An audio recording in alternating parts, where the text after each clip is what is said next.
It's pressed. And we're live. Hi, Keith. Welcome to Keith and the Girl. I'm Keith Malley. I'm Chemda. Hello, Chemda. Hello. Big day today. New golf course comes out, Evil Lair 2 on the VR, and there's not a better game. No, it's Chemda's final day with Keith and the Girl. That can't be. Who did that?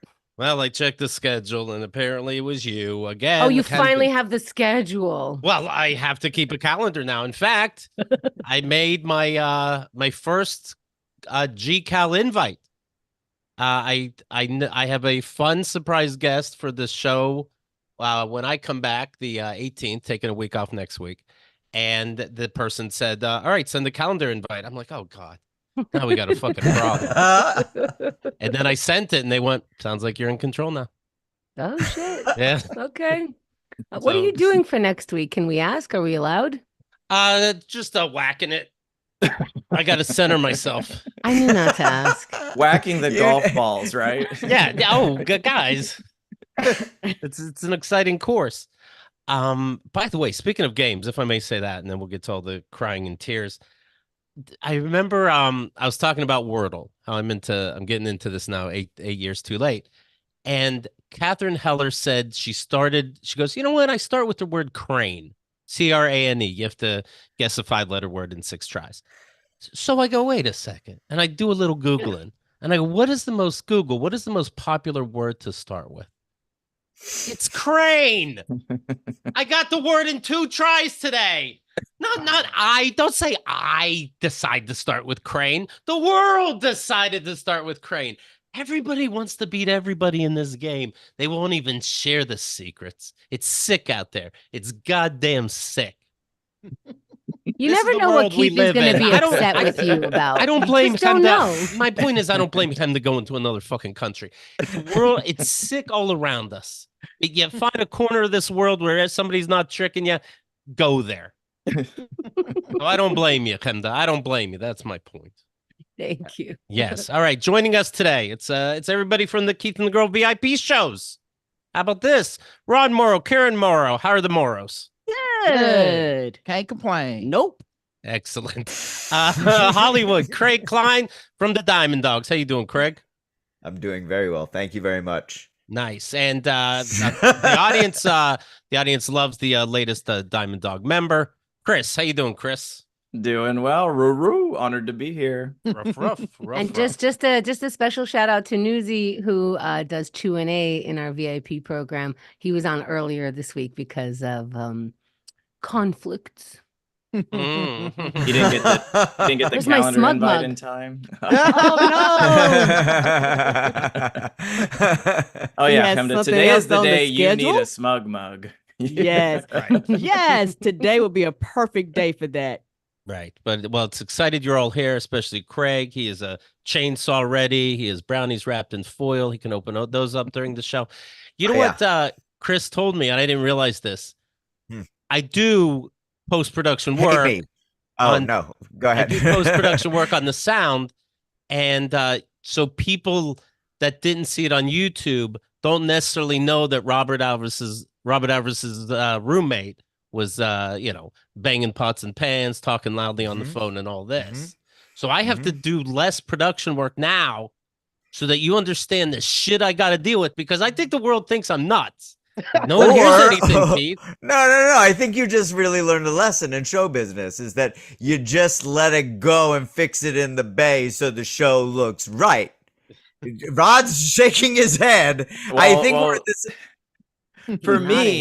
For me, Keith exploding and getting angry at something, especially you, Craig, is like one of my favorite things about this whole show. So that's why I was a little disappointed that in the podcast version, the talking wasn't in the background, because as soon as it started, I knew what was coming and I was laughing already. I find that really interesting, and I'm gonna sound like an uptight whatever, but that drives me nuts. Like that gives me agita. When you guys start yelling at each other, last night in the chat, I was like, I am minding my own business. What is there? We get into it. Like, I just can't. Because a lot of times And I think, I don't know how everyone else feels, but I fully understand what Craig is saying. I fully understand what Keith is saying. And something in the middle is happening, like there's a ghost and the information can't get to the other person and they're just yelling about it. And I'm like, you must sound like people's parents somehow because you understand that they're here for like you're together for you don't have to be you especially you didn't sign papers, you're on the other side of the world of the US, which is our world. So I can't, I get like so stressed out about it, and then I want to fix it and I'm like, no, that's not what you do. And meanwhile, I was laughing so hard my stomach hurt this morning Yeah, because of how hard I was laughing. You add flames to, you throw Doritos in there. You're making sure it keeps going. You'll shit on either one who's starting to slow down. You'll go like, what about that? I think it's why I fit right into Diamond Dogs. I think so. There's a new trailer out for Inside Out 2, the Pixar movie with the teenagers' emotions. And they show this little clip. That's mandatory. That's mandatory watching, right? That's like the only I'm watching that thing that people truly understood. I think it really helped. Other than the Matrix, I think which also explains the world. I agree. That's what I'm saying. Really. Yeah. No four emotions. So in Inside Out 2, they just show this little clip, but the gist is the emotions people, they reach a place called the sarcasm, and it's a big canyon, and they try to talk to somebody on the other side, and they go, "It's great to meet you," and then they hear, "It's great to meet you." That's good. Wow. Oh my God. I can't can wait. have nightmares in sarcasm. Like that's just, it's too much. It's too much. Yeah. And you had Therein lies the effect that we're talking about. I don't really pick up on sarcasm. I get utterly confused. And can I say, yeah. to your point, that's exactly what I noticed last night in the chat. I'm like, right. If we think about it, no joke, no exaggeration. We've been in that chat since like 2020 this time because of the pandemic. Crazy. We started it every Wednesday night. Craig has been there pretty much from the start. So is Chris, obviously me and Keith. And it took Craig 2 years to not respond to, what about these? These what? I swear to God, it was... I love a good D's nuts joke. I'll fall for it every time. I'll be your best friend. Every time. So then when Keith says something that's like not really supposed to be taken, Craig goes, "Tell me about that." And I'm like, Craig, no. You're falling into the trap.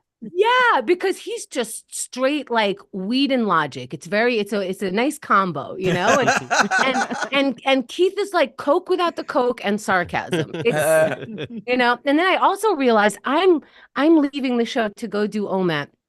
And Keith is continuing his yelling party, and I'm having my quiet party like years ago. Where I legit had a quiet party. People came to my house. They saw a sign at the door. And I mean, they were ready. I invited people to a silent party, not just a quiet party. We're not even whispering. You don't even make eye contact. And I put signs around like, hey, this is where the bathroom is. Help yourself to some, snacks in the kitchen. Here's the water. Here's where you put your jackets or things. And we're going to pass weed. Keep all the things, right? So I came back and told the show about my experience. And Keith and the guest down at the time was like, do you even know what fun is? You had a quiet weed party. We're going to have a Coke and yelling party. And I feel like that's what's happening right now, you guys. And we are here for it. So thank you all for being here. That's right. Very exciting. Very exciting. Have you had dreams lately about leaving or the final show? Or how did you wake up this morning? Last night I had a stress dream. Okay. I know. It's such perfect timing, but I didn't have it about Keith and the girl. I had it about OMAT. It was 9:59 and we just woke up and I'm like, it's 1 minute to OMAT. And I'm like, we can do this. Let's stay steady. It's 1 minute. That's exactly our brand. Let's get online and start this. Bed to OMAT in brand. 1 minute. See if you can take the stress out of your face. That's right. Basically, that was my dream, seeing if I could take the stress out of my face. But if I need it, I can have it. Right. I'm curious as I take over Keith and the Girl, are you going to listen? Are you going to check on the website, and are you going to control yourself? Like, I wouldn't have done it this way. I wouldn't have done. For example, I think during the week off, for free on the main feed, I'm going to put the audio version, little chapter each day, from my first book, The Great American Novel. Whoa. You guys subscribe to the podcast. Wow. Would that make you think like, what the fuck are you doing? No. Okay, truth time. The feed was always yours. There was, if we were 50-50 on anything about the feed, I always back down, because there are certain things that happened in these 19 years where you were so not even adamant, because you don't really have like even that range of emotion, but there's things that you care about and things that you don't. And sometimes it's obvious when you care. And so I try to back off of that. And the feed has been like, no, this is the feed. And you were very specific. So I allowed you to, not allowed, but like, if there was you can have it. And I will, thinking of you, I will also put little bumpers saying, don't forget, this is the prequel, Get the Dad Emails book at /dad. Okay, so don't worry. Pretty Good smart, job. right? Yes. Pretty smart. Thank you. Are you gonna check the forums and stuff like that after you're gone? Can you resist that temptation?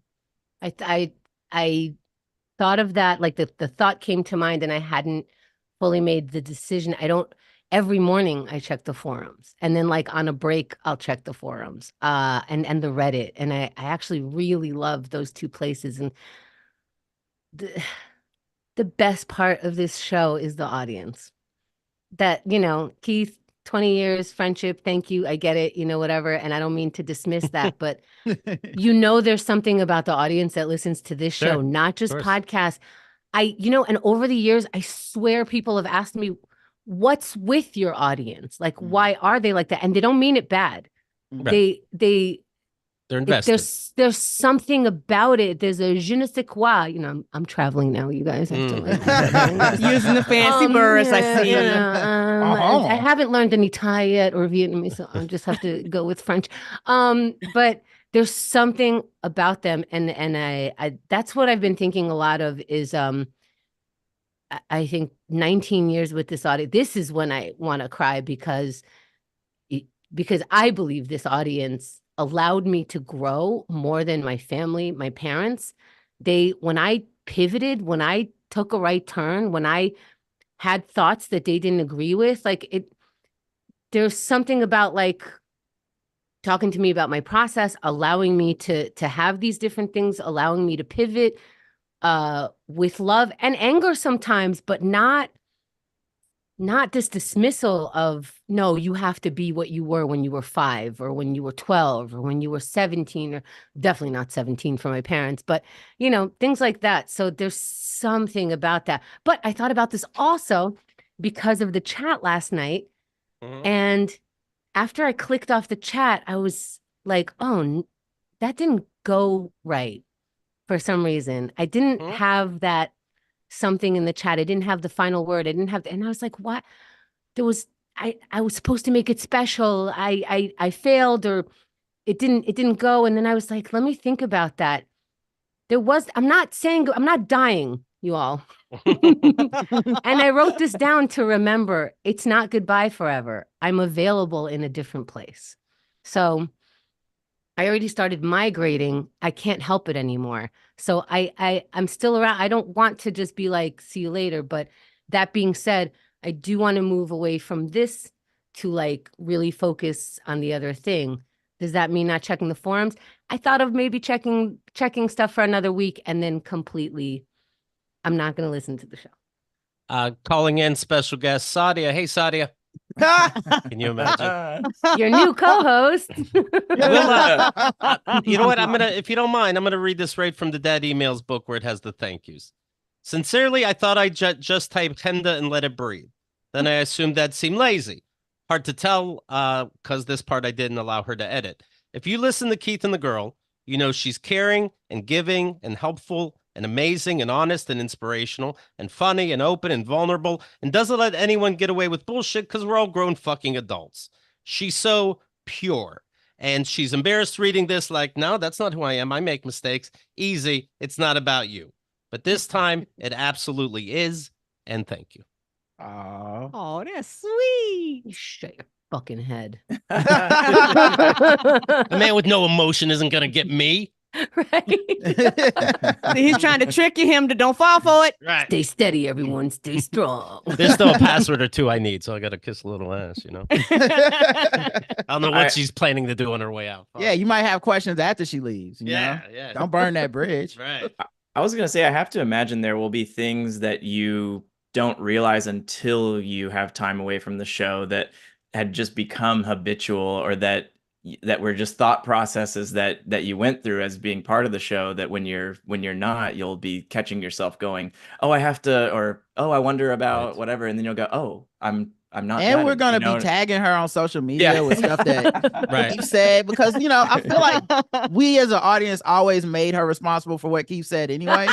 So Yes, blamed her. just because she left doesn't mean we don't get to be like, hey, you believe this motherfucker's talking about Hawaii and the people that died in the fire? Ignore us.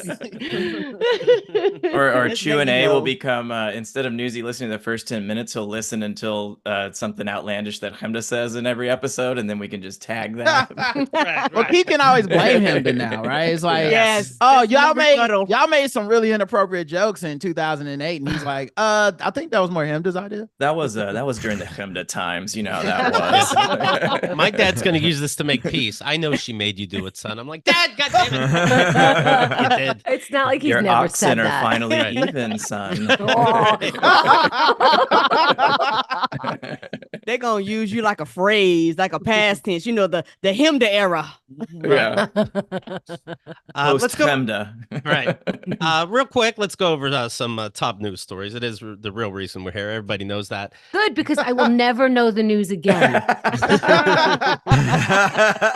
She'll know Thai news, but not American news.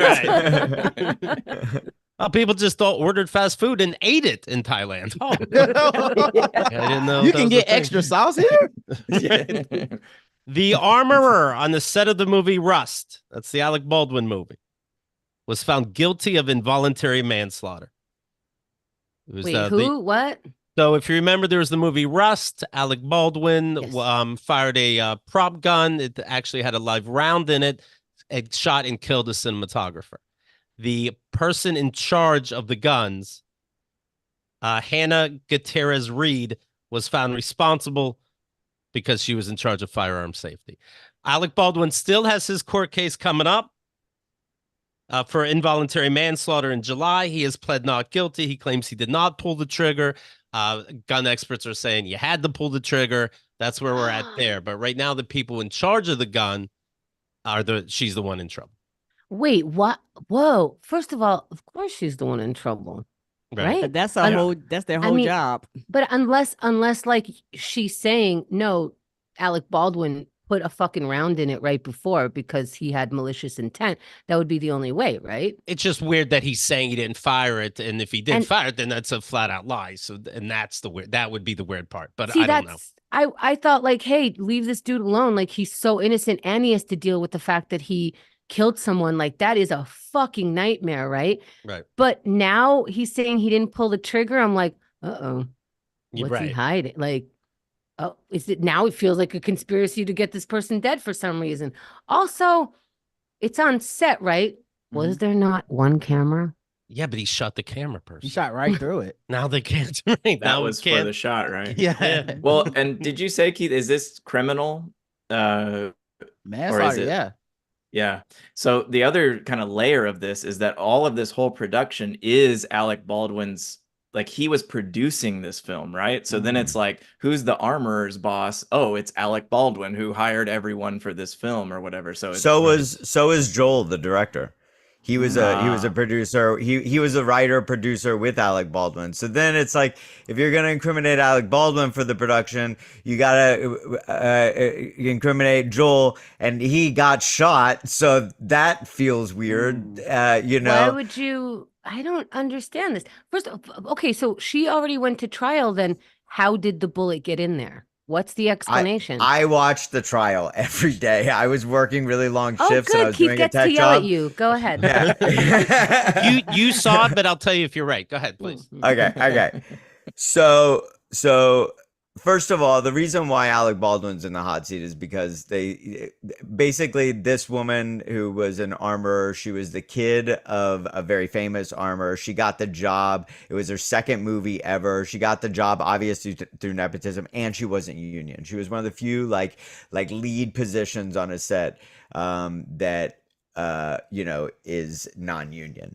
And it's a cowboy nepotism movie. in Hollywood doesn't throw me, or in any business doesn't throw me. You ever heard of of Moshe's and Sons Moving? We're good. And that's fine. And that's totally fine. But I have been on a set with an armorer, and I've known you're people just that have been giving on facts. sets. I'm just giving comments. Keep going. Well, and what see previous discussion about sarcasm. Sarcasm. Yeah. Eric's like, no, I need to legitimately answer this joke.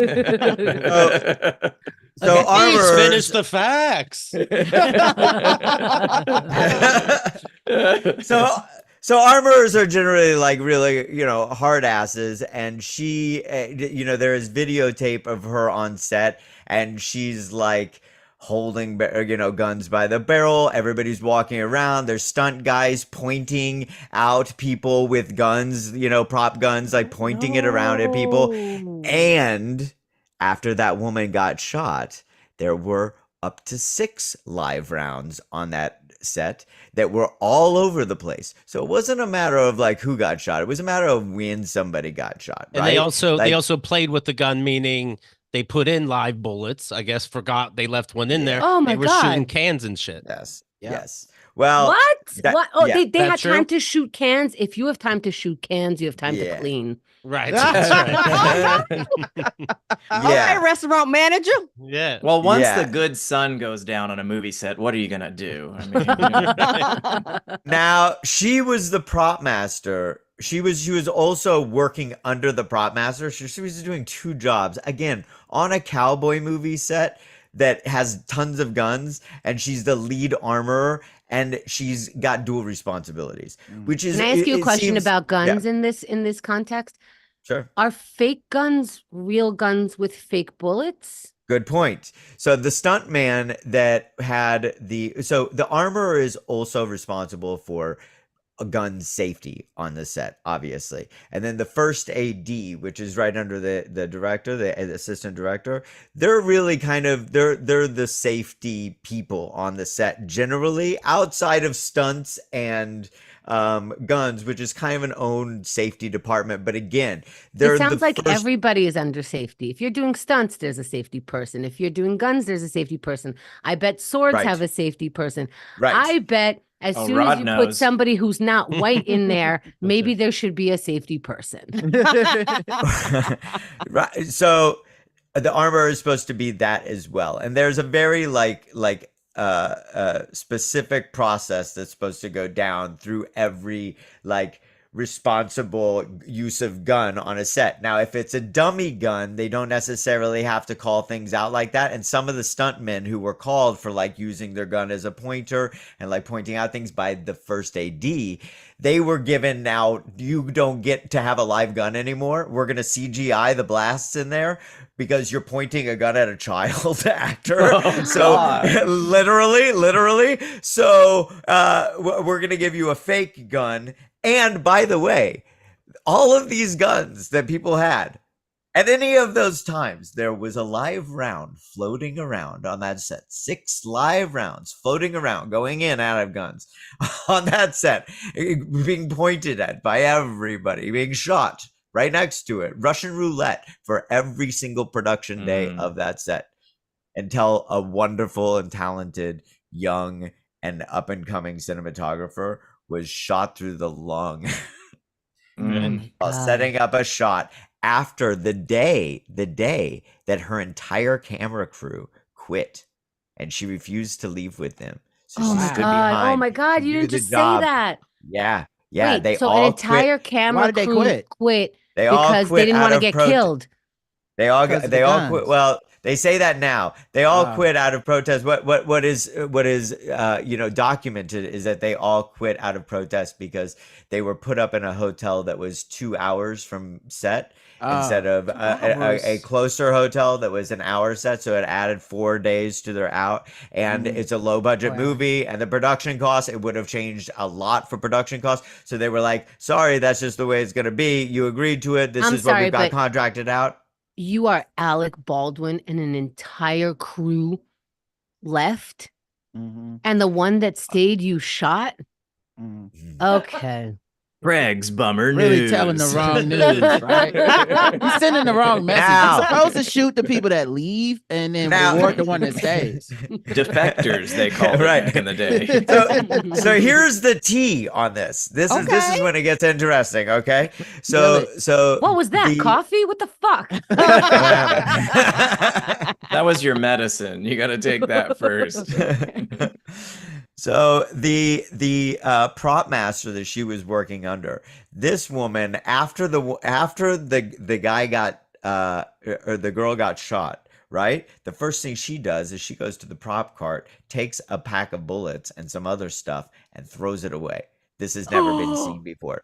She calls the guy who they ordered all of the guns from, and he refuses to hand over his cell phone until weeks later. So who knows what transmissions were going down between the two of them, and setting up this young armorer who obviously wasn't equipped to do the job, certainly was the last line of defense, certainly didn't do her job, and certainly is responsible, but damn, there's some bullshit going down, right? There's also an idea that all of these people were kind of pissed off at Alec Baldwin because, working conditions, by the way, and this is kind of true, and in my opinion, working on a low budget film, especially in the fucking desert, especially with a huge cast, with a lot of production costs because you've got a famous director, a famous actor, like that eats up half of your fucking budget right there, and you still got to pay for meals every day and travel and all of this bullshit. Like, it runs thin, and people are putting on long days, and it fucking sucks, and people are very upset no matter how good they're getting paid.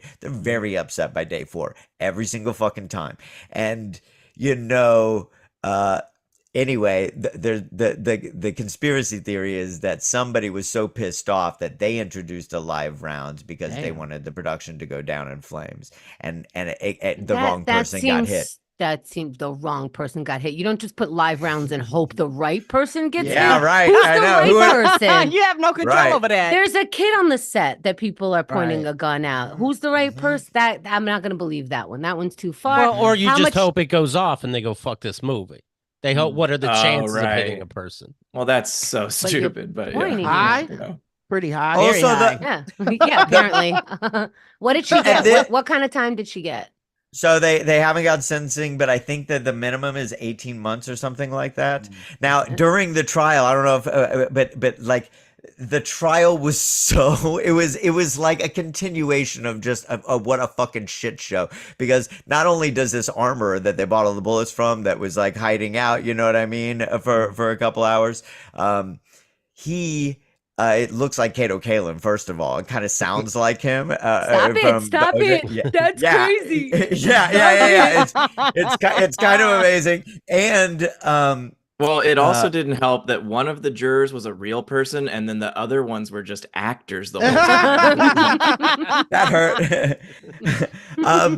And one of the defense's experts on her behalf on the closing day of the defense, the expert pointed, he was demonstrating how to safely use these guns. And as he was demonstrating, he pointed the gun at the entire jury, and the judge. And then the judge was like, yo, chill, bro. We're in a case about gun violence. You're about to introduce like how this could happen, and you're pointing guns at people. Why don't you show us that the guns are empty? And so as he goes to do the exact same thing that Alec Baldwin was supposed to have seen done, he points the gun at the judge. Yeah, at the judge. And then the bailiff is standing right next to him. This is true. And points has the to gun. grab the moves gun. his gun away. Wow. Wow. What the Oh, but you know what? Incredible. let's get real. Have we checked that maybe this is just a mental illness problem and it's not a gun issue Right. in this country? Right. Well, which That's actually a amendment good- was this attached to? That segment, that moment of the gun handling is a really good evidence for Alec Baldwin's defense. I agree. Because he's like, this is the fucking expert, and he couldn't do it right in a trial. Y'all are asking a lot of me on the set as an actor to know how to fucking handle a gun. I like that. That's on y'all for putting a bullet in there. Ooh, and good job, Rod. In that scenario, he's just an actor, not the Exactly. producer. And Right. the I'm not a person producer, behind I'm this just whole a guy. thing. Just Okay. the Well, guy who actually, hired this person. they bring that up in the trial because they do all of the behind the scenes cuts, right? They're Ooh, monitoring the it. special And podcast, VIP. they see Alec Baldwin freaking out, you know what I mean, like basically directing the shoot, stopping and being like, wait, let's do that again, reset, and then let's set up another gun, and he's giving directions. So they're like, you weren't just an actor, bitch, you were running the set, you were in charge of everything, everybody was rushing to your whim. Which, you know, I'm not trying to defend Alec Baldwin, but that seems... You think he gonna get convicted, Craig? Yes. No, I don't think they will. I don't Why think did I that he just will. gasp? Like he decided. Shit, what I lose? You owe $20. She's so bad at gambling, I tell you. What Alec Baldwin needs to do is Don't stick to gamble. the idea that he's a stupid actor. Everybody knows actors are simple and stupid. And in fact, bring in copies of the New York Post. Look, I'm called an idiot every fucking day on page 6. My wife fooled me. I thought she was Spanish. Okay, I'm a real idiot. I'm a simple guy. All my kids are named Hilario and shit. I don't know anything. I am not at fault here. I did miss the beginning of the story, but which Oscar category is this? Adele Dazeem. You know, it's one of those where they don't show it on TV live. No, they're gonna do it. It's As an gonna be aside, televised. The term armorer sounds like the mix between a blacksmith and a tailor, right? Like I would not have guessed this is what if you just said what does an armorer do? I was like outfit knights, you know. That's what I would have Yeah, thought right. too. I was like, that's their job, right? Yeah. I agree. I didn't even know it was a job, Your Honor. Yeah, It's also the next I'm just a Marvel. stupid podcaster. Right? I'm not a Lannister. What the fuck do I know? So when they finish this movie, though, because they already put a lot of money into it, do they keep finished it. They finished the movie. So do they keep the name Rust?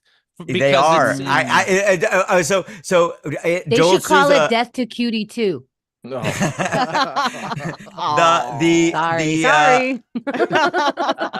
During his See what happens on your testimony, last he day. talked about And reshooting it. see what happens when you go for a movie reference? That go, right? As a favor? Okay. You know what? If I don't do it now, fuck it. What do I got to lose? I don't even think it's a movie. Now that I think about it, I think I mixed like a Death Cab music for band Cutie. and yeah. Yeah. And Death to Smoochie. And, Yeah, oh, It's a well. smoochie. Like whatever, You know what? close enough. Culture. It's not like she got to report to work tomorrow or anything. She's actually leaving to go watch all the movies. Oh. There's Holy so shit. many in the back Unsilent catalog. trailers. There's more than 3 actors. Holy shit. You know, there You're are not some going to ever make me believe that there are more than 3 actors. There are some genres of these Cambodian painters that paint movie posters, and it's essentially, I can't believe I've never brought this up to you before, Hamza, but they're essentially like your version of your game, your movie trailer game show. No But such it's thing. them- Anyway, would this make you sad? I will be seeing a movie in either Vietnam or Thailand or Yeah. both. You At have the to see theater? these movie At the posters. theater. You have to At the see these theater. movie posters. Yeah. I think it was. Hmm? I ahead. actually went to a movie in Thailand, and I think it was Thailand. And in the theater, like we do at like a sporting event, everyone stands up and they play like an anthem to their king See, you have before to you see this. watch a movie. Yeah, Hmm. I'm And you're pretty not sure allowed I to watched say like the first anything about 'em. Avengers in Thailand. Oh yeah, no, Word? you can't talk shit. Is the king yeah. Nicole Kidman? I I do that too. I salute. I I'm like even nervous about this conversation right now. We need to move on. You have to learn. Oh. You have to learn You don't where's the understand, like, bathroom. People, okay, so in a lot of movies, people go, "Are you kidding me? If I had the amount of money or the miles that you have, I would go to the airport, I would look at the next flight, and I would just jump on board." And I'm like, "Who are you?" Because when I go to another country, I check, are they racist against my people? Right. Like, are they homophobic? Right. Is anything that I do illegal? Right. Do they have / teams? I am. do they work daily with armorers? Right. I just go to countries. Yeah. What? Yeah. I would be in a foreign country on Friday and in a foreign jail on Sunday. Yeah. Yeah. But Craig, you're saying the movie's done. They're gonna put it out. And they're still gonna call it rust? Like not even like oxidization or corrodement. They're gonna still call it rust for name Keith recognition. has been playing Alec- Connections. Yeah. Yes. Alec Baldwin's character is named Rust. Oh, Well, then you can't change that. Yeah. You know what? And- they and- just gotta yeah. spin it. You just spin it into a tribute film. Like Wait, when I you don't- put the trailer out, whenever you do promo, you just make it seem like it's all about the work that this cinematographer put their life on the right. line for. And it's all bullshit, but it's the only way that you can sell the film where people won't be like, but what about that woman who died? Yeah. She Right. died In for her this. first and final film. Right. Ooh. And Oh, you- and then you make an Oscar campaign for her to win cinematographer of the year. Yes. And she put her life, no one else died filming shit. Right. And it was so dramatic too. Joel, in his testimony, the director, he said that as soon as he heard the shot go off, he felt like he got hit by a baseball bat, and then he saw Helena lying on the ground in blood, and she looked up to him and said, "I'm sorry, Joel." Oh, fuck. Why? She Oh, can't we don't finish her know. work. Right. It's Like, I'm sorry, show the bu- movie's gotta go through all this now. show business, babe. But That's why not would they- that's why not a would- story. That was in court. Wow. Oh, Why would they change the name? All this is PR in Hollywood. You know how they are. Which is something, because we won't be able to say this later when the movie comes out. We all agree, right? Cinematography is kind of bullshit. You No. go, How you does go, he go to a extra? place and you put a camera up. Disagree. You go to the mountains, you go to the desert, you go to the No. ocean, and you shoot it, and great job. Mm-mm. There's No. what God made. Disagree. Mhm. All right. This a Mhm. fucking I agree. think this is what makes you a terrible person, Keith. Even though we can't say it now. It's coming out. I was waiting for the last day of work shit. She's Are the about to glo- are shit the on his gloves coming desk. off now? Keith, They- you want they to wait- fight? they go, Apparently, we- you got one from him, though. We got to put the camera up right away. Catch this at the magical hour. Not the magical skill, the magical hour. How But the skill is dare catching you. it during the Wow. magical hour. You only Yeah, got an you hour. might not. It's hard. Yeah, you might not be able to run out of the tent fast enough and set up your camera. See, well, now anyway, now you understand continuity errors and how they happen, because some people are like, fuck it, who gives a fuck? Set the camera up. And some people take the time. and some of the Targaryens liked Starbucks. That's just how it was at that time. I saw that the Sopranos booth and that piece of shit TV show, the way it ended anyway. Other than that, a great show. Right. But we don't know what happened with Tony Soprano. Did he get shot at the end or did he not? He's at a diner, at a booth. People are coming in. You assume that that's when he gets shot. But I don't even think they even show who walks into the room, right? But it turns out he woke up this morning. Okay. Got Okay. himself a gun. Reference shit, Put a gun live- shit, put a start live of bullet in the chamber. Sopranos, all this stuff. Come on. All right. Got her standing up. The famous booth where Tony Soprano sat during the final scene of the show was sold for $82,600. The Wow. restaurant was also coincidentally changing all the booths, but some hard-on said, "I'll give you money for that specific one." Love it. $82,600. Does that not feel low? I America. feel like working in industry, you're like, oh, let's figure out how much stuff costs. Oh, a booth for a restaurant? Yeah, they're 50,000 each. Like that feels like a number someone could tell me and I'd believe. Like this one Right. only went for 80. Like I don't- Maybe if the scene sucks, it's cheaper. Like I got the jail bars from the last show of Seinfeld, $32. Yeah, that gotta matter. They're in front of my closet. Yeah. Oh, and you know they bought those booths in bulk, so they're probably like $100 a pop. They're like, yeah, I take 82,000. I do want to know, like, what do you do with it once you have it? You bring people over by force and go, you want to hear something about that thing? And they're like, I guess. And it's the new dining room table, and it's uncomfortable, and the seats are ripped because they're so old. Well, they have to tell you about it because that's the only interesting part of their life and their personality. I spent 82,000. You're gonna hear about that story every time you come into the house. Right. What else? I'm gonna pre-record myself, and when you walk into the house, it's gonna automatically play. They're always trying to bring up Sopranos in conversation and just wedge it in. Yeah, right. So they can get to that one. Oh, you go to a therapist? You know who else went to a therapist? The guy who sat on this couch. Oh, they have a gabagool on the menu. I'm gonna go to the kitchen. Can I get you guys anything? Don't stop believing. It was let's see. The banquette was replaced by a nearly identical one. There used to be a plaque on it reserved for the Soprano family, so people would take pictures and shit. Workers replaced all the other booths. Why would they replace that? Well, they're saying booths in general are falling apart. It's not what we wanted to do. We were forced to do it. The booths were all breaking down. They were installed in 1976. That's how old they are. That's how much wear and tear they've had. Sopranos fans flooded the establishment Sunday, the final day that they could pay their respects to the famed booth. A lot of people came Sunday. We had the booth available for photos. We had onion rings and menus on the table, and we wouldn't let anybody sit there and eat so people could take pictures. We were trying to do the right thing and make our customers and Sopranos fans happy. You know what? That sounds actually sincere and not written by a PR person, and it sounds really lovely. Like, that really is nice. It's like, hey, you guys give a shit about this. We're not going to shit on you about it. We're going to try to give you an experience. Hopefully this is the one. Not ask for thank you. You're welcome anyway. And thanks for the 82,000. That's nice. And you still put the plaque on the next one, right? Like, right. Yeah, in the spot. Yeah, still reserved for the Soprano family. And you know, it's not like it's not like people are really going to know the update. They're still going to come and take pictures, and no one's going to be like, no.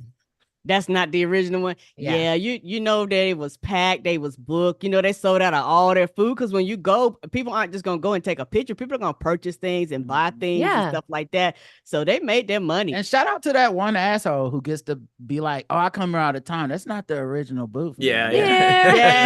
Booth that was the original booth back when it was cool to be. Now here. He's the original booth. Now I saw this on a short, and granted, it was on silent. I was just reading the things, you know. And so tell me if this is true or not. There's a woman who bought and lives in the Breaking Bad house, and every time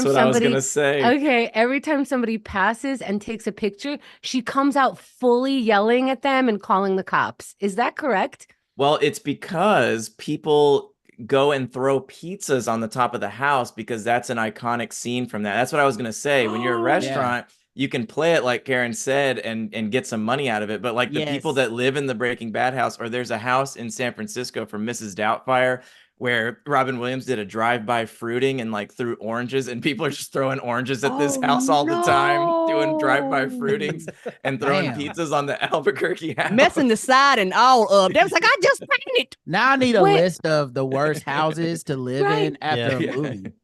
Cursed houses. It seems like Exorcist is the most famous. Poltergeist seems safe. What about people go in and they throw up pea soup all over your room? Oh no! Wait, I saw Breaking Bad. What's the pizza thing? I saw all of the Breaking Bad. I think it's in the first season. He like comes home frustrated and he's like, and he like throws this pizza and it lands perfectly on the roof. Yeah, America, can I say, Breaking Bad had so much fucking shit in it, including the worst violence that I never want to see again. You remember the pizza on the roof, and that's what you emulate. Take a look at yourself and you have to and join OMAT. He'sandthegirl.com/OMAT. That's the power of cinematography. that you're able to catch that when it's done right. It can make complete. It's beautiful. It can make people decades later go to people's houses and throw pizzas on it because it was captured so perfect. They didn't even know he was going to throw the pizza. Right. This cinematographer is so good. You gotta keep your head on a swivel. It's like the Alien movie. Like they had him tricked that something was gonna pop out. I will say, when I was watching Breaking Bad through the original time, it's like the airplane season, if people remember that, and it has like a very, like all of Breaking Bad, it's very traumatic ending. And at the same time, I was playing through the video game The Last of Us, which also has like a very harrowing, like traumatic ending. And I finished both these pieces of media like on the same Friday, and I was like, just depressed for a weekend. Like, what has happened to me? Why don't you just watch Requiem for a Dream and just fucking drown? I should have added the cherry on top at that point. Could you do another movie reference? Yeah. Oh, she's going for a hat on a trick, roll. You know what? Yeah. Speaking of perfect shots in Aliens, we watched Aliens Resurrected, and there's a scene where Sigourney Weaver is shooting basketball in space. It makes no sense. But she Halle like Berry comes in. she hits a shot over her shoulder without looking, and it's like supposed to mean like, oh, she got the super alien DNA. She's a beast. And in the trivia about that scene, you know, there's like a rumor like she made it on the first try. And the trivia is so much better because like she missed it a whole lot and made them keep reshooting it over and over. And it was on like the last one or whatever when they were giving up, like, man, fuck it, we'll CGI it in. And then they're like, that's when she made it. Sure. And then in a similar bit of trivia and connected back to Catwoman, Michelle Pfeiffer, when she does that scene in Batman 2 where she goes in with a whip and whips all the heads off of all those mannequins. And then she jump ropes with it. Yep. She I don't know, is that true? Probably. Henry's having a day. Let her have it. It's her birthday. She whipped all those heads off on the first take. Like they thought that they were gonna have to do multiple or cut them together. Yeah, there's like a clip of it, and she just like knocks them all off. She's a real pro. Wow, I hope she got a bonus for that. Yeah, that is acting. It's acting like you're doing it. She acted her way into being an expert at being a whip. She's like, an expert would do it like this. Oh, she could put it on her resume now. Yeah, special skills. In Spanish. Yeah. Proficient.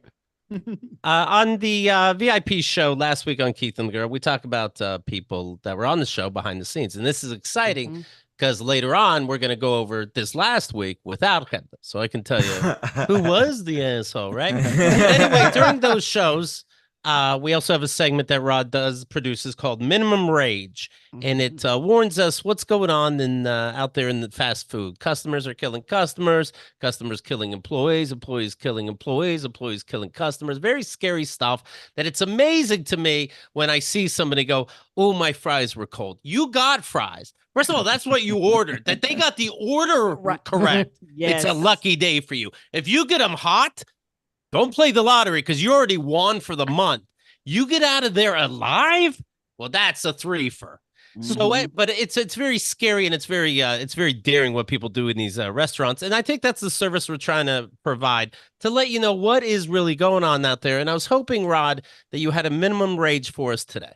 Do I? And meanwhile, so many. While you pull that up, because that is so last minute that Keith seemed to have just dropped that on you. Let me just go because I'm killing it so much in the movies that Blaine is accusing me. He goes, it's been an act this whole time. And Anna says she tricked us. Yes, it's all a trick. This and Keith says, nice try, tricksters. Get it now, everywhere albums are sold. Nice try, Tricksters by Keith Malley, his 17th album. And that's why she's a professional. Yeah. All right. I have so many. I have two different Duncan stories. That's how much this happens. That's White. 24 hours. But let's I'm going white. Yes. Let's go with the first one. A complaint about slow service escalated drastically at a Dunkin' store over the weekend. Female. Leading to an employee chasing down and opening fire at a customer. Oh, teenager. Time to chase them down now. Yeah. Who's running? Who cares? Like, is your last name Duncan? Who cares? Like the disrespect. By the way, Donuts. for legal reasons, you have to clock out when you chase somebody down with a gun. You have to be off the clock. When the customer is like talking shit, you like, oh, wait till I go on my break. Yeah. Oh boy. In 15 minutes, I'm gonna whoop your ass. The incident our insurance is not covering your broken ankle. I'm sorry about that. The incident took place at a Dunkin' location in Wesley Chapel, North Carolina, a neighborhood situated roughly 20 miles southeast of Charlotte. So not that far from us. It happened on a Saturday. The sheriff shared this on Facebook. Did you just say it's 20 miles from you guys? Yep. To us, that's like in another country in New York City. Yeah, New York. Yeah, New York. Might That's as well far. be Vietnam. Like I told you, y'all distances make no sense to me. Well, here we have straight highways and stuff, so you can be there in about 20 minutes. New York distances. You know what? You know what 20 miles sounds like to me? Charlotte. 20 miles for real. If you go 20 miles, you are in New Jersey. Yeah, absolutely. No, we had a friend that invited us somewhere in Brooklyn, and we were like, "Oh, that's only 5 miles away." An hour and a half later, we were there. Yeah, I was like, why isn't there a straight road? I was like, no, bitch, you're gonna loop around and go this way. I was like, this makes no sense. I would have biked there in the same amount of time. Yep. On Monday, deputies responded to a 911 call at the donut shop from a customer who claimed that an employee had fired a gun at them. The situation began to escalate after the unnamed customer began complaining of slow service at the store. Oh, no. You don't complain about that. You don't complain about slow service. First of all, that they're even in the same building when you talk to them is amazing. Slow service. If they say to me, sorry, our service is slow, I start punching myself in the balls. Okay? I'm like, no, I fucked up. Like I say, it's like when I was in boot camp. If the drill instructor catches you fuck up something, just immediately do push-ups. Yeah. You punish yourself before they can shoot. Yeah. And they had to drive that choreography in boot camp, or else it doesn't set in. And then when you're put on the spot, what are you're gonna dance over your own left foot? You know what I mean? I get it. I get it. I'm on your side, buddy. Yeah. They're called cadences and they're called chants. If you start yelling singing and dancing, god damn it. If you start yelling at Keith too loud, left, right, left, right. We are the Marine Corps Army thing. If you just start yelling at Keith, he'll go a 2 and a 4 and a 6. The other thing too is when it says complain of slow service at the store, you just know, because we all know these people. Sure. They were complaining out loud to everyone. Yes. It was like, oh, how long have you been waiting? Oh, I've been here so long. And the employee's just like loading the gun, like, all right, motherfucker. I've had that before. I was on a road trip. We were at some fast food place, and the workers aren't paying attention to this guy at the counter. And he looks over at us and he's like, are they ever gonna get to me? And I'm like, no. Right. I don't fucking know you. I don't want to be collateral damage. Yeah, we jumped out the fucking window. Fuck this. Yeah. I'm not agreeing with you on any of this. Don't rope me into this bullshit, man. I'm not. Keith said loudly, I'm prepared to wait patiently for my turn. Yes. However long it takes, I will be right here. This is the fastest Dunkin' I've ever been in. In fact, I know not to call it Dunkin' Donuts. I see your changes and I acknowledge them. America runs on Dunkin'. No, you run. You complain, you run. Thank you for helping me on my intermittent fasting with the slow service. So after complaining, they then requested a refund for the food. It turned into a verbal altercation. Oh, they thought they ordered food. Okay. It turned into a verbal altercation. The cashier was like, "You ordered a dozen holes. I'm trying to get and so the employee is identified as 18-year-old Ricky Miller. Don't have his picture. Okay. We do. Yeah, he's white. The customer attempted to leave the store, at which point things took a pretty chaotic turn. The caller then left the store and drove away in his truck. While driving down Weddington Road, the caller reported that Miller began following him and drove into oncoming traffic, pulling alongside his vehicle. Miller presented a pistol and fired multiple shots into the caller's truck. Who's slow now, motherfucker? It ain't me. At Dunkin', they really do go the Holy extra shit. mile for Yeah. you. Yeah, I saw a Literally. guy with it looked like, I don't know, 3rd, 4th degree burns on his face today. And I'm like, what did you do at a fast food restaurant? You fucking weirdo. Yeah. So they The turned fry that guys drive. got to you. Yeah. It turned that drive-through into a drive-by. Mhm. Deputies with the Sheriff's Office Patrol Division responded to the call. Eventually, they located Miller in his car near where the shooting took place. This is a thing that happens in every one of these stories. Because they Pointed it out a long yes, time ago. they think they're right. A lot of these motherfuckers really feel like they were in the right. And they're just like, yeah, wait till the cops get here. Yeah, I was shooting at them, but tell them what you did about the No. refund. And why am I arrested again? They're your gaslighting husband. They're just like, you think that happened? Yeah. See, you're confused because you're so fucking no, like in a pretty way. Right. So let me tell you what happened. In my defense, Your Honor, he called me a bitch. I was at a fast food restaurant and the person I was with said, oh, I didn't get lettuce on my burger. I just started cutting off my own leg. God, she thinks Bobby Flay works back there. Don't worry about it. I got this. After a brief chase, he wrecked his vehicle in a large nearby field, at which point he surrendered, was taken into custody by deputies. A search of his vehicle turned up a semi-automatic pistol with an altered serial number and other things that were described as evidence of the shooting. So I'd say so. Wow, he's so committed to this bit. Yeah. Yeah. My favorite part, though, is this next sentence. No injuries were reported as a result of the incident. I don't know how that's possible. No injuries. Okay. Alec Baldwin's somewhere like, fuck, man. God, what do I have to do? I know.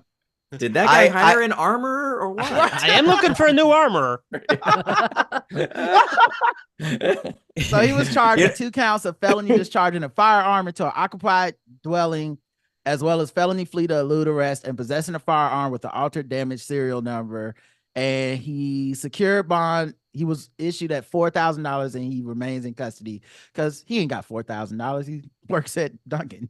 That car must have told 1,000 stories if they only gave him 4,000 from a person who ran away when he was close to the scene. So he's already running away. I feel like they just knew he ain't have it.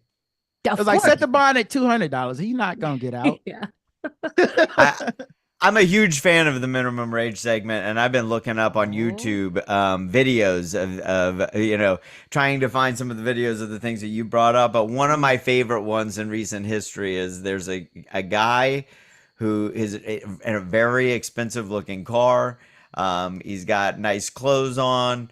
He calls the police to a McDonald's because the fries that they gave him were cold. He went in and he said, give me some new French fries. And they were like, no. And he was like, well, then give me a refund. I'm not paying for these. And they refuse. He goes out in the parking lot and demands. And the cops show up and they're like, listen, what do you want us to do? And he was like, I want my money back, but I really just want the fries. Like, give me the fries. Right. So they go in and they get the fries. And he's like, you know what? I changed my mind. Give me the money back. Well, this guy is wanted for murder. Right? So then they're like, why are you being a dick? And then they're like, okay, then we have to report a theft. And so they're like, what's your name? And he's like, oh, I'm not going to give you my name. And they're like, well, why aren't you going to give us your name? We have to. If you're reporting a theft, you want to report it. He was like, just give me the fries. And they're like, now you're being weird. What's up with your name? And then they run his name. They find, and then my name's Murder McKenzie. Yeah. Actually, I would think that's the only way to ask for anything. Like, my fries are cold. I need hot ones. I need my money back. You already have 911. You already have the police on the call. And it's like, yeah, can you relay that I want my money back? And it's like, Google Translate, like you're in another country or something. I think that's the smart way to go. Do you know how many cops are getting called every day at a fast food restaurant? I do. Somebody doing that shit. I'm so glad you asked. Please. It's got to be astronomical. I'd love to find that number. Right. You heard it here. Right. And then all of a sudden you you think about all the people that get shot up in these places, and you think like, not so bad. Actually, this is like a 1 per 10,000. Somebody's getting injured. Way worse. We're doing great, America. We are doing just fine. We watched a show. I can't remember the name of it. It was a series on Hulu that was about workplace fights. Yes, and it was crack. What? It was pure, unadulterated crack. I watched the whole season. Unfiltered. So it's just, and most of it happened during the pandemic when everything was at everyone was frustrated at all-time high. Yeah. And it's just like a motherfucker walks into Lowe's, they're mad about some candy, and then fucking fist. Wow. And then like each segment only lasts like 30 seconds of video, maybe 2 minutes of commentary, and then you get another one. It was the best show, and I wish I could remember the name of it. So good. There's another really great, and this is the recommendation corner. Right. Yeah. What you watching? A video that I shared with Keith, I think the other day. It was another minimum rage thing where the curly fries.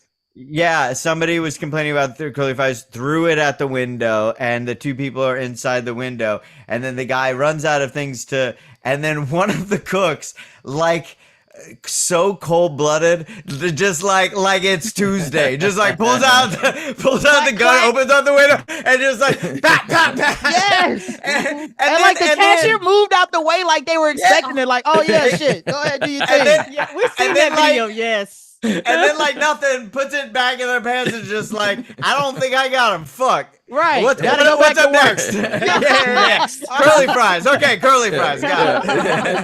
What is it you wanted again? We read an article about somebody was showing out, and the person in the back got mad at him, and they hit him in the head with a blender. With the blenders they have in the back. Yep. Like they work with equipment back there, big heavy equipment. There was one minimum rage. There was one minimum rage that we went over where like somebody brought golf clubs from the back and then started hitting people.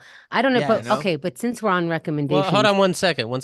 I don't want to pull a fire in Hawaii moment here, but if I see you walking with a blender to me, I don't wonder where this is gonna go. Yeah, it was like in the video you can see the moment of the customer's so angry and they're so sure they're right. Right. And like they hit this person, the person turns around, grabs the blender. It was actually the McFlurry machine. And she looks like, what you gonna do with that? And I'm like, oh my God.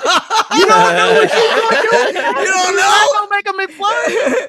Yeah, you're a parrot. It's never your working. Algorithm wants you dead if you don't know what's about to happen with that thing. Be like, you are the McFlurry, bitch. And they go, look, I was wrong. The milkshake machine does work. It works the way we want it to work. Speaking of milkshake machines, the convenience store freakouts, that's like another level of some like minimum rage shit where they're just like, all right, you're locked in now and I'm going to destroy your entire story. And it always, every single time, like, and I wonder if they communicate beforehand. I can't believe that they do, but it always crescendos with the two igloo, frosty, blue and red, like nothing else. All of the chips are on the ground and they're like, oh yeah, you boom down. And just like, blue and red all over the ground. And then they're like, where are the police? I'm ready to go. I'm done. I have it worked out. And this house is clean. And the name of the show, I just found it, is Customer Wars. It's on Hulu. I recommend it to everybody. 5 out of 5, straight crack. I might rewatch it now that we brought this up. Okay. Well, first of all, to get all these amazing minimum rage stories, you must have VIP, keithandthegirl.com/VIP. So many episodes. What episode is this? 4,000? Are we on 4,000? 3,800? It's some kind of round number together. But there's there's thousands more behind the paywall. Yeah, just the regular feed, 3,790 is this episode. Okay. 700. Did you plan the nice 37.90. round number? No, Yeah, I didn't. good, I good. was trying not to, worry about that. Three add, seven nine add 2 more weeks and I can get the round 100. No, we can't do shit like that. That's like wearing the same socks and I'm gonna win the soccer something. No. If you add up the digits in 3790, it adds up to 19, which is the amount of years you did the show. Did good. Is that true? Boom. It is. And if you multiply them all together, it adds up to 0 if you multiply them all together. So like this is the end. Yeah. If you divide them all, your calculator won't know how to do that. The infinity sign. So you got that. Were you saying something kind of about recommendation corner? Get VIP. That's one recommendation. Okay. And I rewatched again Survival of the Thickest. And first of all, every episode has someone who has been on Keith and the Girl. Rojo Michelle Perez. Yeah, Michelle Buteau. Tone Bell.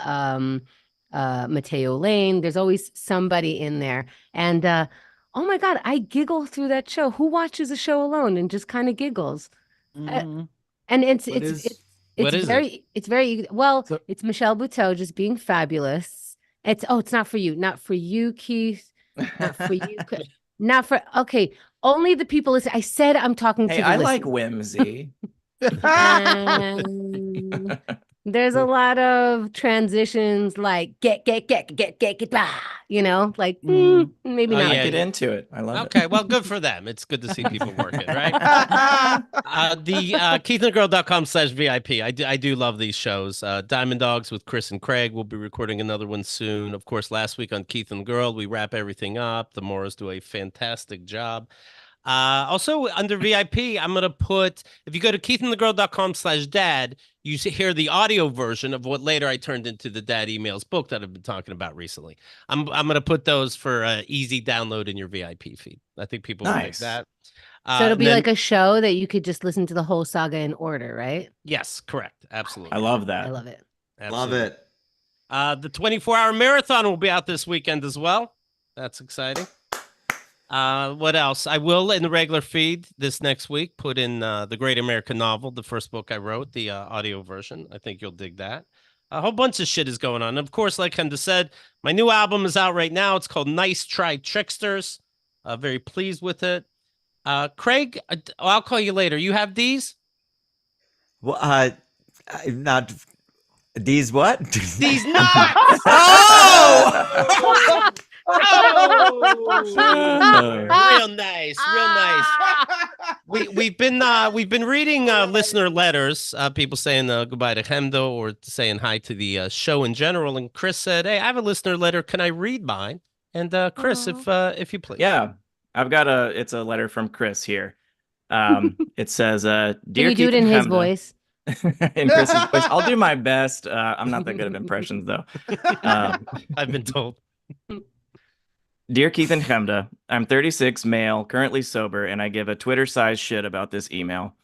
I've been a listener since about 2007 when I was a young high school senior feeling really cool about my iPod video and telling people about these new kinds of radio shows called podcasts.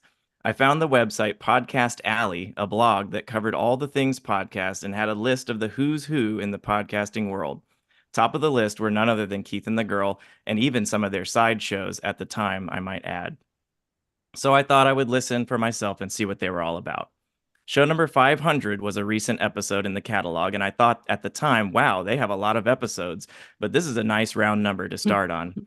I immediately fell in love with these two wisecracking New Yorkers making their everyday lives hilarious and more real than anything happening in my high school. I remember the episode featured a goofy retelling of a recent restaurant visit with Keith lamenting about how dopey and dumb the waiter was, and then him thinking, could I work here?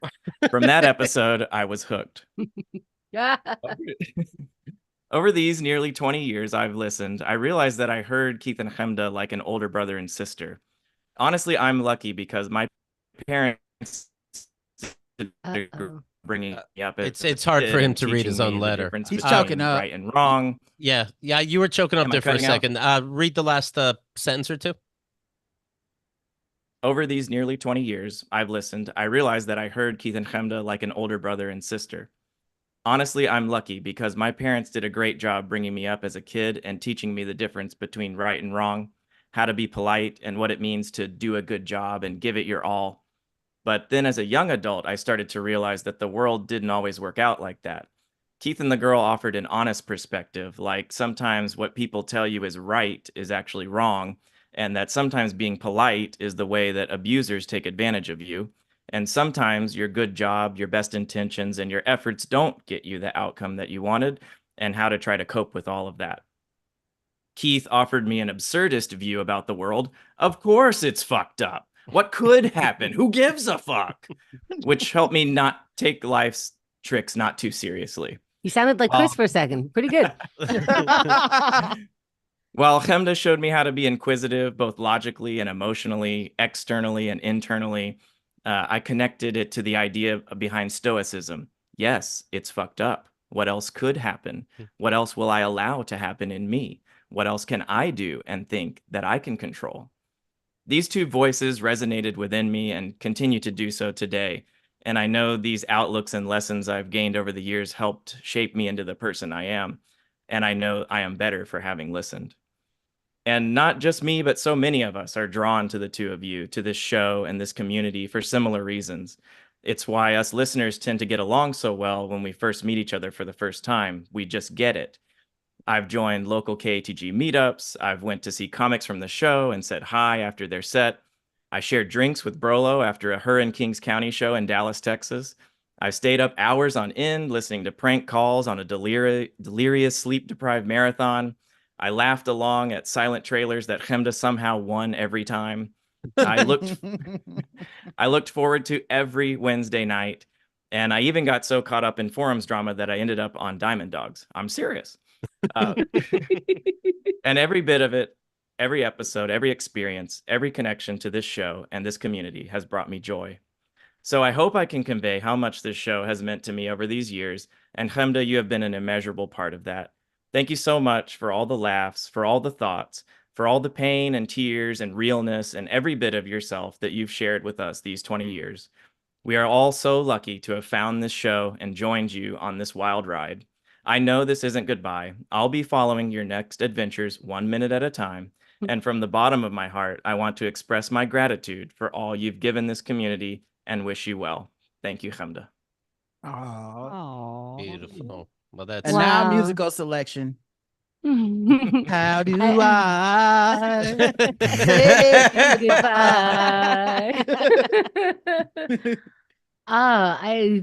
This is what I turn into every time. I haven't collected my thoughts fully yet. I believe that this is going to be a 2020 vision. You know what I mean? Like, I'm just going to have to do it and then know what I feel about it. But it's obviously it's all the feels. Whatever feeling. If I start naming it, then I will be here for another year. And that's not what I said I would do. And I believe in myself and I will do what I said. And all the people that send in letters, you'd kind of be pissed off if Chemda was here tomorrow, right? I wrote all that, goddammit. Oh, what about the people that are behind and all of a sudden y'all gonna get letters talking about, oh, him this week? Yeah, yes. I'll tell you what, somebody literally just got one in right in the nick of time. Let's see if it's good or bad. Ken with 2 N's says, shit. I don't have a long flowery email gushing about the show, but I've really relied on it since episode number 50 when I first heard it. I'm a proud Chris. I'm a proud VIPer and owe you both so much gratitude and thanks for all you've done. And the way you leave it all out there, your presentation is hilarious, silly, harsh, infuriating, but above all, honest and open. Thank you so much. Chemda, love you. You're a gift. Please find all you want in your next chapter. Keith, looking forward to the next iteration of the show. Keep it real. I can't say enough. I won't cry like a little bitch, but I'm actually getting a little teary watching the last episode live. Wow. Peace, love, and Keith and the girl. Ken from Canada. Hi, Ken. Hi, Ken. You know, I'm hoping that people don't, because it feels like it sometimes. I hope they don't see this at the end of the end of the show, because it's really not. Oh, it's gonna get sick. Yeah, I You better hop off now, motherfucker. Billboards are coming and everything. Get ready. Cry your tears today, everyone. Whenever it comes back, Keith's is gonna have like a rock and roll intro. Yeah. Yeah. Yeah, Fuck your I'll give you tears something to and cry about. emotions. Yeah. Those first 19 years were just the setup. Now that we're done with emotions, we can move on. But I met Keith 20 years ago at an open mic in a place called Surf Reality, and we sure did surf that reality in there. I don't know, that just came to mind because I remember you were doing stand up on stage, and that's how I saw you for the first time on stage. And you said the most ridiculous shit, and then I caught myself laughing, and I'm like, can I laugh at that?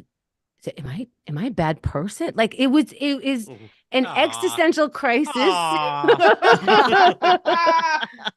and I think that's what people are talking about. You know what I mean? Like where I can't believe I'm laughing at it, but you made me a funnier person. I know you did. Because I don't know that I would be able to laugh at things like a tumor or divorce or like any of these hardships. And I think that's so fucking important. So yeah, I didn't like necessarily everything that you said, but I liked that you got to say it and that we get to respond to it. And then you yell and then there's a whole thing, but like that doesn't matter. Well, and I don't feel like I have to say it, but it is true that I think I'm up to, don't put me on the spot, 6 emotions now. And it's definitely because of you. And so thank you for that. The first time we met, was this a couple times later? I think it might be the first time we talked. Craig was at Surf Reality also. And at Surf Reality, the rule is you aren't allowed to heckle. But you're not really coddled because these motherfuckers don't put up with anything. You'll feel if they don't like you just fine, okay? But I said, you know what, the audience, you are allowed to heckle. I don't give a shit. I want it to be more like a real club for me. But I did have Craig as a plant yelling shit out at me. And then Hunter was like, what the fuck just happened there? And I'm like, hi, nice to meet you. And here we are. So I got yelled at for that, and heckling is still not allowed, even if it's a plant.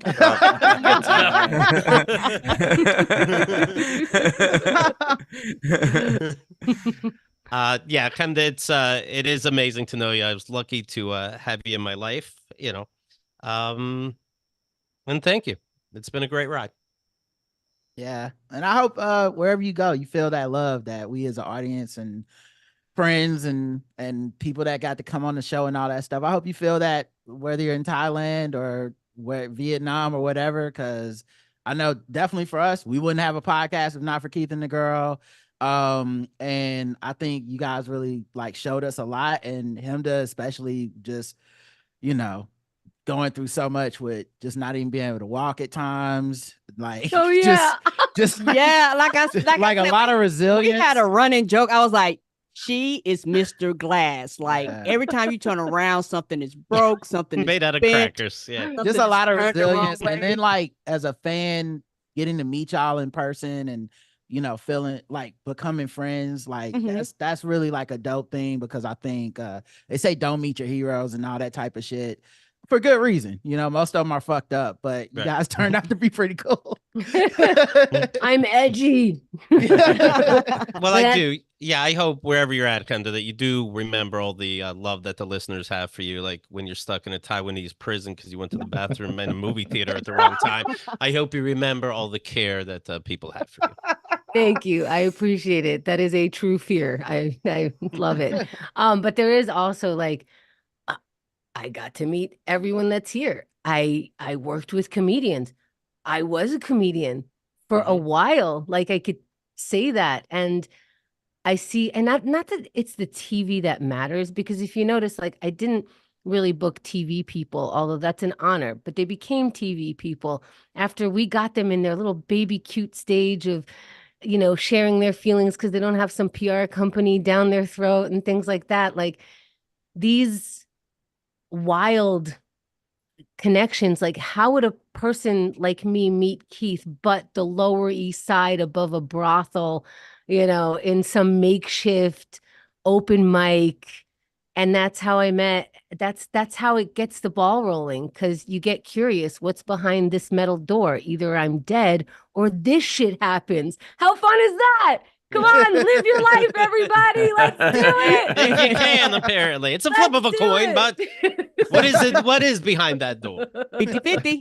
Yep. 50-50. That's right. Well, I'm glad it got to this. Heads, we win.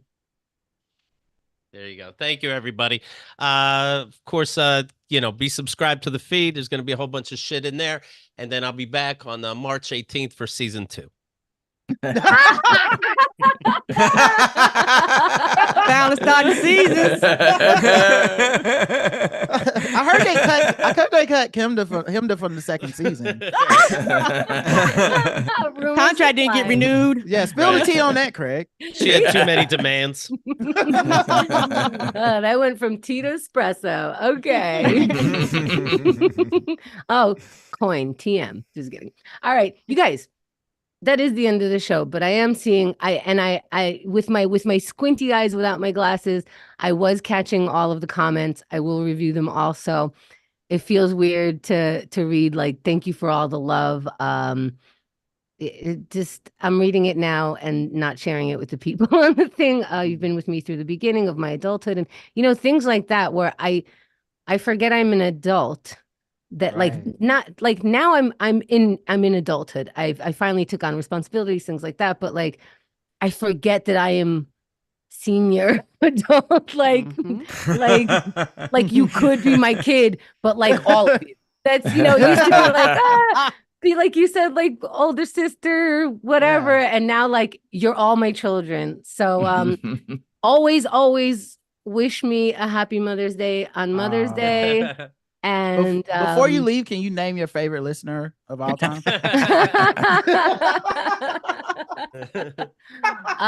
It's pizza. Fuck, it's what I like to eat. It's what I like to pizza. That's not the right name. No, we all know it's Xerxes. Thank you so much. My favorite person. All right, you guys. How do I? So like if I press this button, it's over. It's almost like your plug, yeah. Yeah, it's me that has to press it. Just 1 minute at a time, you guys. Here's how I get everybody to do it. We're already moving. You're right. Look, I'm already moving. Now I just have to. It's not that I have to press the button. I have to put my hand on the mouse. You know what? Let's do it old school. This is how you got him to take medicine. Okay, ready? Push the button. It's for the car. Fairfax.